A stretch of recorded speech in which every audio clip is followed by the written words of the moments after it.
Hello, everybody. Welcome to A Space for Grace. I am your host, Ashley Grace, and welcome back to another episode. I'm so glad to be back here with you all this week. It has been a rough week, let me tell you. So I just want to start out with giving you all an update. So last week's episode was pre-recorded. If you didn't notice, me and Ricky were wearing the same clothes as we were the week before. But we prayed for my Papa John in that episode, and we actually lost my Papa John this past that Monday. So it's been a little over a week. It's been a week since his funeral, and we are still grieving and everything, but we know that he is no longer suffering, and he is looking down on us right now and just free of pain. And that is something that gives me so much more peace than anything in the world. So if you all could just please pray for my family. And then another prayer request, if you could pray for my sister-in-law, Emily. She just had her baby, so we are welcoming another baby boy into the family. She is recovering from childbirth. And for all the women out there, you know, that's not the easiest thing to do. But just pray for my brother TJ and his wife Emily and JD as they all get settled in to being a new family of 3. And just keep them in your thoughts and prayers. But that is all that I have for this week. Other than if you will just keep praying for me and Evan. He has some big tests coming up within the next couple of weeks. So if you'll just pray for peace and comfort for him.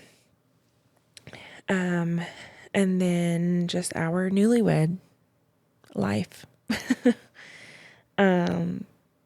Starting out a life together is not the easiest, but it is so worth it. So we are just going to pray before we get started. So if we'll all bow our heads out there in the audio land and video land, like Ricky said last couple weeks. Dear Jesus, I thank you for this day. I thank you for giving us another day to be on your earth, and to be a vessel for you. Lord, I pray that you will be with our families as they may be going through difficult times. Lord, I pray that you'll be with TJ and Emily as they welcome JD into their family and help them get comfortable with adding a newborn and being first-time parents, Lord. I pray that you will just speak your words through me this evening so that the world will be able to hear them. I pray that you will just use me to touch somebody so that they will be able to see your light. God, I pray that this podcast will be something that somebody can come to and just relax and hear your word and hear what you've done for me and other people. God, I thank you for everything that you've done for us. In your name I pray. Amen. All right, so this week's topic, I had no idea what I was going to do a couple hours ago. And I do this thing where I think I've talked about it before, where I will open a devotional and I will just, if you're a visual listener, if you're listening to the YouTube version, you can see this, but if you're not and you're just listening to the audio version, I'm literally just opening a book randomly. Whatever it opens to is where I'll read. And so that's what I did today with one of my devotionals. And I was just having a really hard time. Sometimes whenever I get to an end of a devotional, I feel like I just can't pay attention. And so I'll still keep that place and I'll continue through it, but I'll reopen it at a random place. And I'm like, okay, I feel like God is needing to speak to me through this page right here. And today, it was the Lisa Turkers devotional. And it was, if anyone can do it, God can. And the verse was Psalm 34:4. And I loved it so much. And I was like, I have to talk about it because it's one of my favorite songs. Trust in God by Elevation Worship. I sought the Lord and he heard me and delivered me from all of my fears. And the reason I wanted to talk about it is because I've been dealing with a lot of fears and just a lot of doubts and everything in my life right now. And I've been struggling a lot with a lot of different things. And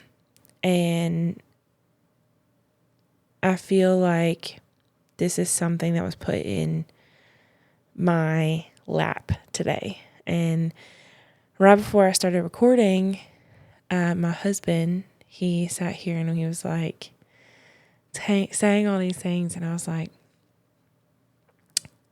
did you read my lesson for today? And he was like, well, clearly you need to listen to it because you're not.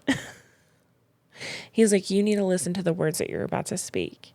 And the thing is whenever I record these episodes, I don't listen to what I'm saying until I edit them. And I could be in tears.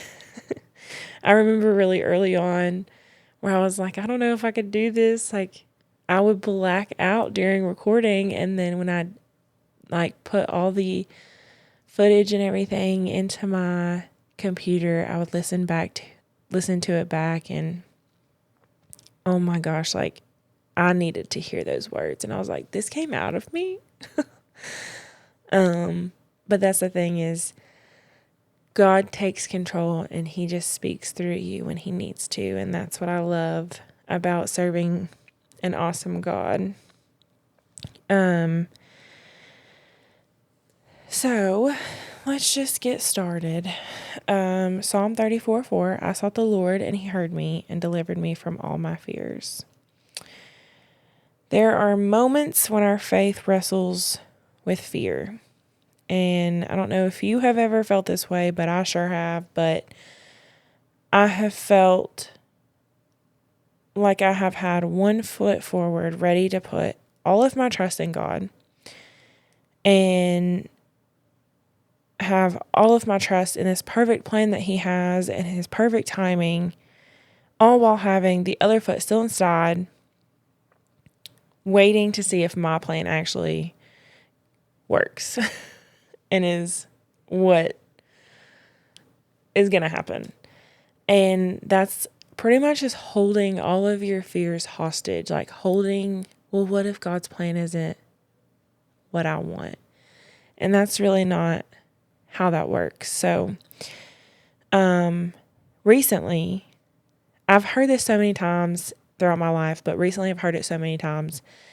And I can't remember if Ricky said it or not too. I want to say that he did, but I can't quote him on that. But I've heard so many times recently to write your plans down in pencil because they will definitely change if it isn't what is in God's plan for you. Things may not work out like they originally hoped because we can lose people to death or just stop being friends or just anything.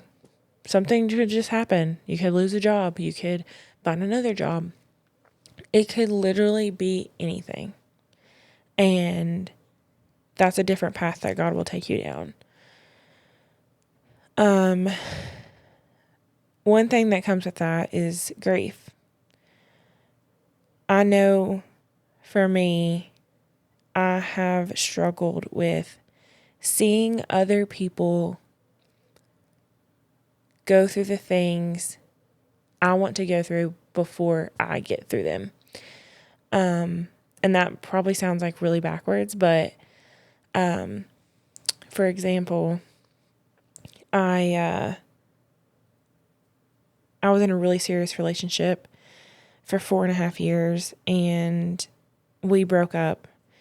And later that year, I think it was later that year, I can't remember. It wasn't very long after, but my brother asked his now wife to marry him, and I was very blindsided by it because, one, I didn't really need to know about it. But also, I was very upset at the fact that he was getting what I wanted and what I was about to have. And that was really hard to go through because I did have a lot of emotions I was going through. And that was a lot of grief that I had to battle. And then there's still that battle that you have to believe in God's goodness and to choose to keep waking up and seeking Him. And that's the one thing that I had the hardest time doing in that period of life. And then once I found myself again and was like, okay, I need to get back on track, I found myself in another relationship, and I found myself in church again. And, I was forever grateful because this relationship did bring me to the church that I'm in now. But that relationship ended, and I was now grieving another ended relationship. However, this time I chose to keep waking up and seeking Him, and it was a world of a difference because I wasn't moping around and I wasn't not wanting to get to that next step of what God has planned for me. So I want to take a step back to that last statement that I said, that we have to believe in God's goodness and to choose to keep waking up and seeking Him. Seek the Lord. He doesn't seek us. We seek Him. We can seek Him through prayer, through worship. And one of my favorite things, especially this time of year, because it's hunting season, sitting quietly in His presence. And that can be anywhere. That can be anywhere that you feel Him the most. There's 2 places in this world so far that I know that I can feel Him the most, and that is in a tree stand and up on top of the mountain. Those are 2 places that I love to sit in silence and just listen. It's 2 places that I have been through something significant going on in my life, and I found myself in these 2 places, and I have felt God's presence more than anything. And that's when I knew that I needed to seek God's presence. And being in God's presence is where I wanted to be because it just felt so good.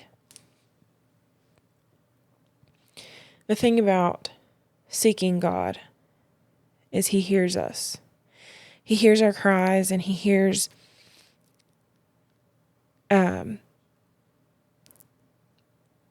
what we don't even say. He knows what we're going to say before we even say it. And He knows our aching hearts. And yet,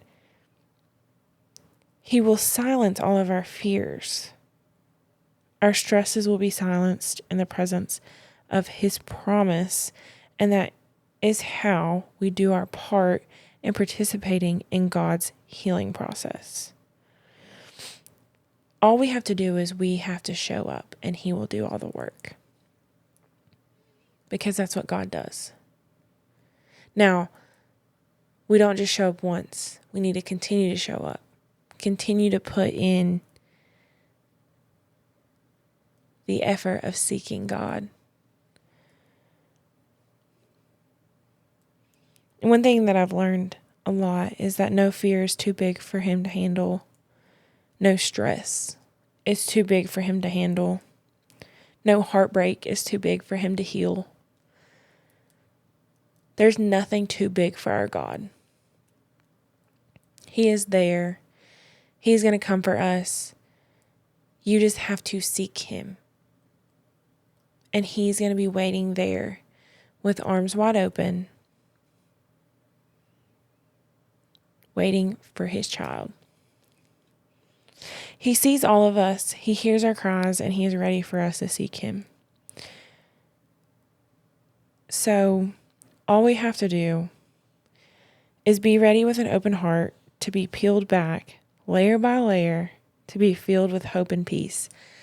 And I think that this is such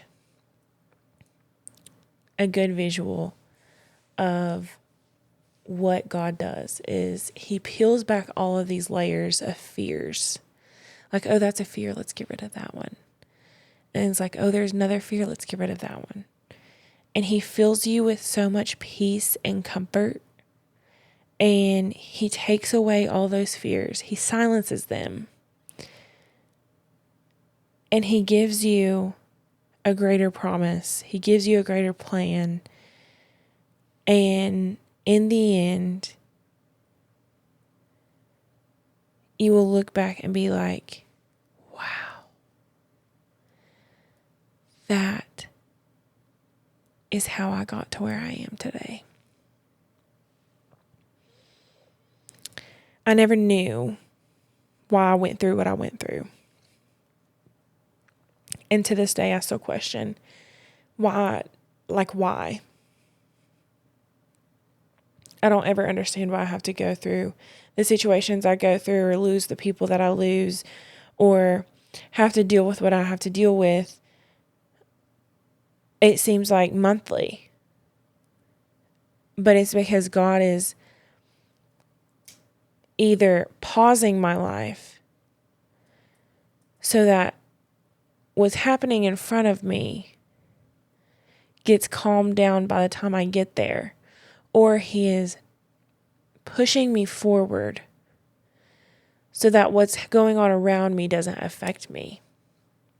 Because His plans are greater than mine, and He can see what I don't see around me. He hears what's behind closed doors. Rather, I only hear what's going on around me in the same room. And that is what's so big, is you don't know why God takes away people. You don't know why God takes away a situation. You don't know why God will take you out of a job and put you in another one. But there's a reason. And it's His plan. And His plan works out for the best. His plan works out for the good. And I will always listen to that plan. I will never write a plan in pen, let me tell you. I ain't doing it. Because I ain't about to sit here and get some white out. Nope, not me. I just prefer not to write plans. I'm living day by day over here. But seeking the Lord helps calm all the fears that I have about my future, about my plans for my life. Because even though that I don't know what my future holds, God knows. Because if I don't know, He does. If I don't think I can do it, He can do it. And that's what I love most about God. You can be at your worst and he'll be there. You just got to seek him out. And the best thing about it is you can seek him out anywhere, in your car, in the mountain, in the tree stand, on your couch, in a church. You can be anywhere and you can seek him out. And it's the best feeling to be in the presence of God. And so if you ever think that you can't do it, then take it to him. Seek him. Because he sure can do it. He can do it. Even if you can't. And I just want you all to remember that. This one was a real short and sweet episode. But these are usually short and sweet until we get company. But I always don't know how to end these anymore because I took the whole bye situation out, which I need to explain, which we will probably do maybe next week or the week after. Next week, there will not be an episode because it is Thanksgiving, and I figured we would just spend time with some families and we will just kick it back up the following week. So, there's that. No episode next week. But other than that, we were up and rolling. Just please remember and always remember that if you can't do it, God can. And then always remember that I love you and Jesus loves you too. We will see you in the next one.